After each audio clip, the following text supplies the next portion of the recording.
After the family session, Emily is assigned a Linden Oaks school liaison who calls Emily's school to set up a comprehensive school transition meeting to discuss Emily's transition back to school. The school liaison gives the school 3 available dates and they decide to meet on Tuesday. The school transition meeting takes place at school with the Linden Oaks school liaison, Emily's school social worker, Emily, and her mom. Because Emily and her mom have signed a clinical and educational ROI, part of the comprehensive school transition meeting focuses on Emily's progress in treatment and the clinical skills she learned to handle her depression. These skills include a weekly check-in session with her parents and her depression ladder, which has helped her manage her emotions. The Linden Oaks school liaison will also talk through a safety plan with the school and a plan for when she gets depressed.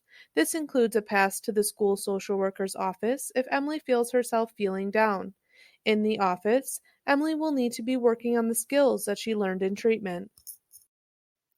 The Linden Oaks school liaison will also talk about Emily's schoolwork and her educational needs returning to school.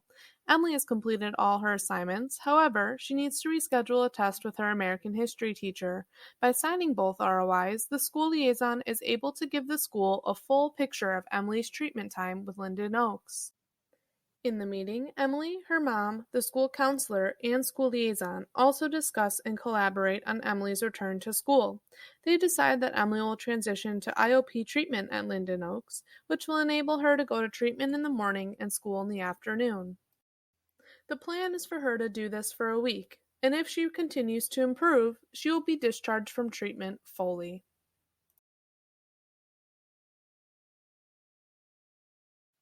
After the family session, Madison is assigned a Linden Oaks school liaison who calls Madison School to set up an educational school transition meeting to discuss Madison's educational plan for returning to school. The school liaison gives the school 3 available dates and they decide to meet Monday. The school liaison talks to Madison and her grandma prior to the school transition meeting and asks again if they would like to sign a clinical ROI. They opt not to, so the school liaison can only discuss her educational concerns in the meeting. Her school liaison does encourage Madison to discuss how she will handle seeing her ex-boyfriend in the meeting on her own. During the school transition meeting, the Linden Oaks school liaison, school social worker, and Madison discuss her educational concerns, like her school schedule, as well as all the assignments she has completed. They discuss a plan to make up her chemistry final. Due to the lack of the clinical ROI, her school liaison cannot bring up any treatment-related information. However, Madison does decide on her own to share with her school social worker her plan for seeing her ex-boyfriend in class. In the meeting, they also discuss Madison's return to school. They discuss Madison going to IOP treatment in the morning and school in the afternoon. However, Madison has transportation issues getting to school in the middle of the day. So, Madison will stay in PHP treatment and return to school for a full day on Thursday.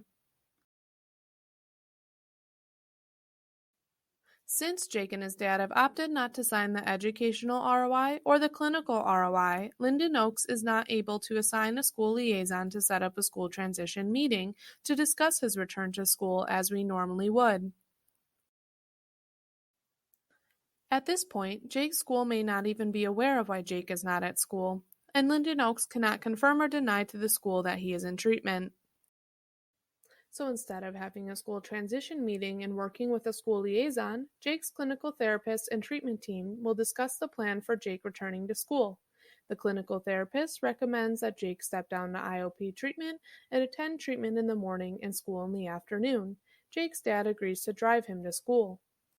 This clinical therapist also asks his dad to call the school and give them the heads up that Jake is returning to school part-time.